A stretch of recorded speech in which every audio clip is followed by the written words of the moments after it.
All right, and we are back here on the GSMC Football Podcast. And for the second part of the show, we're going to get into talking about Christian McCaffrey and the 49ers, talk about his status ahead of the 49ers Week 2 matchup against the Vikings in Minnesota.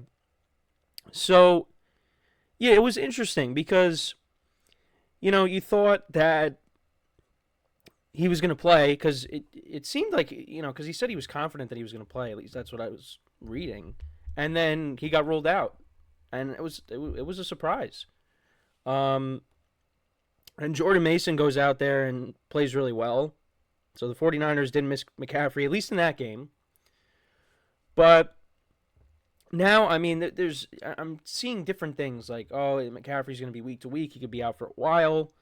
But then, it's possible that he could play this week. So I don't know. I really don't know what the deal is there. But right now he's dealing with a calf strain and Achilles tendinitis. So not good.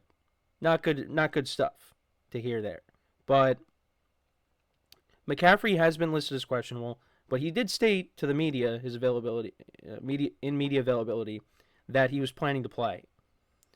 So, for me, and the other thing I wanted to bring up too is, so Jordan Mason, brought up that, he was going to get the start on Friday. Like, he knew that this was happening. But then, Kyle Shanahan kind of shut that down and said, no, not that he was going to start on Friday. He was going to be more involved in the game plan. I think that was what he said. Because, they could get in trouble for that. But I wanted to bring that up. But for me, though, this tells me, and I think, most people know this already, but I think it's part of it's they're being very cautious with McCaffrey.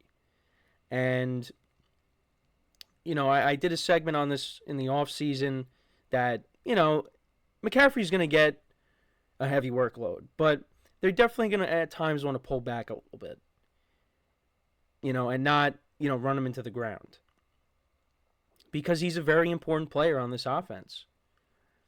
And, they don't want him to be out long term, because that would really hurt the 49ers offense. Now, it didn't hurt them this past week, but there's going to be some games that, Jordan Mason is not going to play well.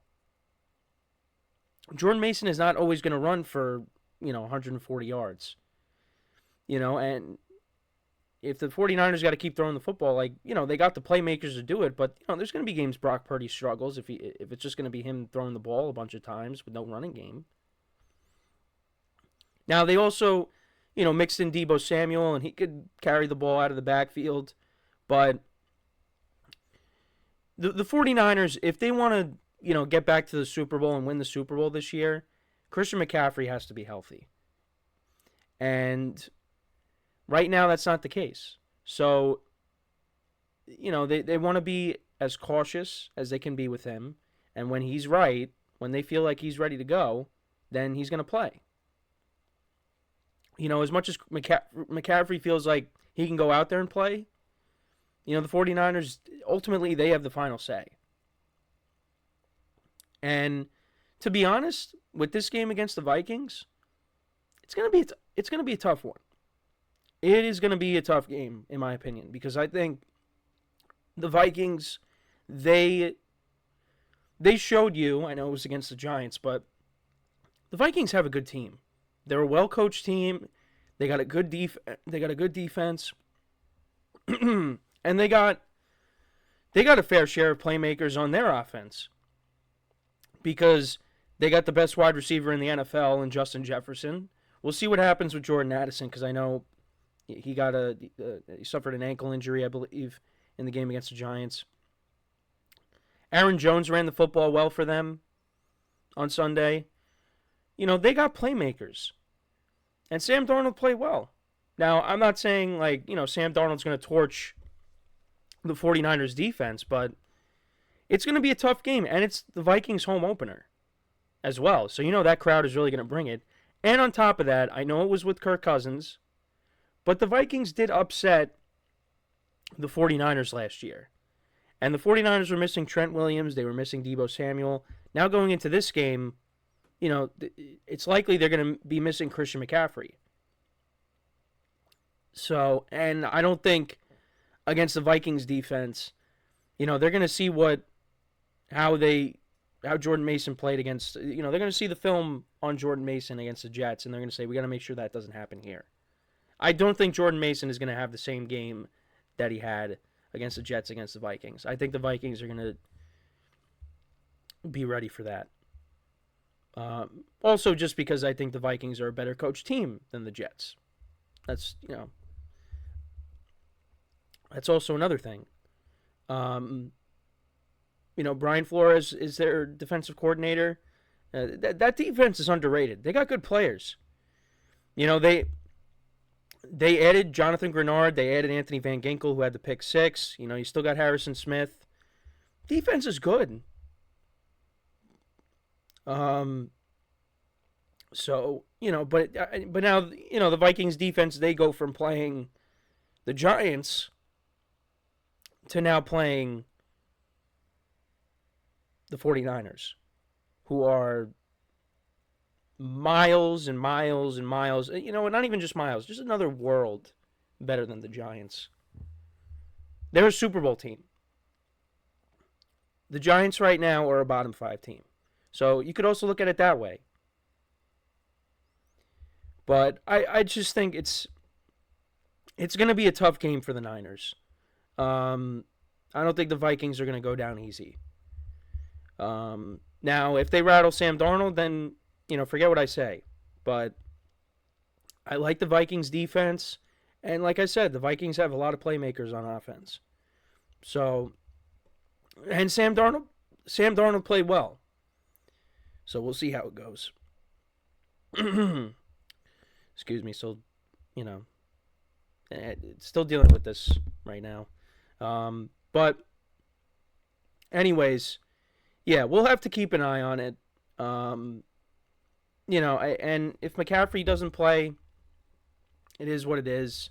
The season's still very young. We just got started here. So, if the 49ers lose a game or two without him, I mean, I don't think it's that big of a deal because, he's going to come back.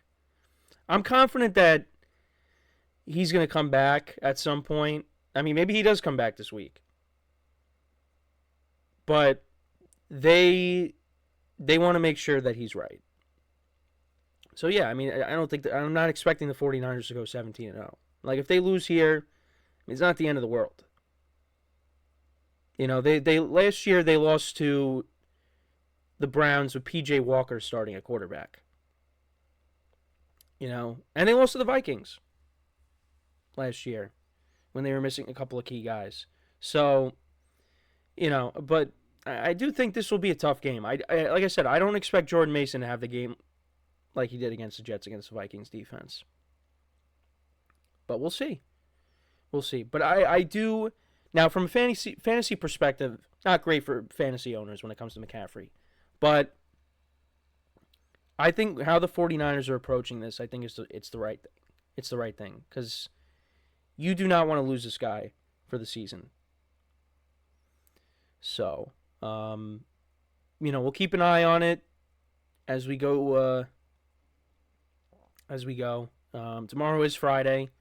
So we will be doing our picks tomorrow for the games. We'll take a look at the college football slate as well. I didn't really get to that this week because I just mainly wanted to focus on NFL. But there was a lot of stuff that happened in college too. Notre Dame lost badly. That was not good. The Texas-Michigan game, kind of went how I expected. But in Colorado and Nebraska, that was not really much of a game either. But, yeah, there was just so much stuff that I wanted to cover with the NFL that, now that it's back, college kind of took a quick back seat already. But we'll get into some of the big college football matchups tomorrow when we go over, our picks and things like that. So, Yeah, don't worry about that. But yeah, let me know what you guys think though about McCaffrey and his status. Do you think he plays on Sunday? How do you feel about how the 49ers are handling his injury? Like I said, you want to make sure he's right. So I don't really have any problems with their approach. So before we go to break, just want to remind you guys once again to tip or donate and get your comments recognized. Make sure to go to the $ icon in the chat. This will help create a super chat for you that I will acknowledge during the live broadcast. Any thoughts or comments that you may have. And it just really makes the show more lively, more entertaining between me and you guys. That's what it's all about. We appreciate your guys' viewership each and every day, and any contribution that you can make to the show means the world to us. And another way to help out the show is also by going to the link at the bottom of the show segment on the ticker, GSMCPodcast.net. Like I said, any contribution you can make to the show means the world to us as we put out content each and every day for you guys. So, when we come back from our next break, we will then get into talking about, just kind of putting a bow on week one. Just, some things to talk about with quarterbacks and, some playoff teams or teams that have playoff aspirations, some bad losses. Is it time to hit the panic button already in week one? So kind of like a, overreaction, not an overreaction type segment. Because we pretty much went through every game in some capacity. Because, there was a lot. And when we get to next week, it's going to be the same thing. But I'm just so happy that football is back. I really missed it. So, yeah, that's what we're going to get into. We're going to put a bow on week one, and I'll just give you some of my my takeaways and, reactions, things like that. So, yeah, that will be the third segment of the show when we come back from break. So, with that being said, stick around, and we'll be right back here on the GSMC Football Podcast.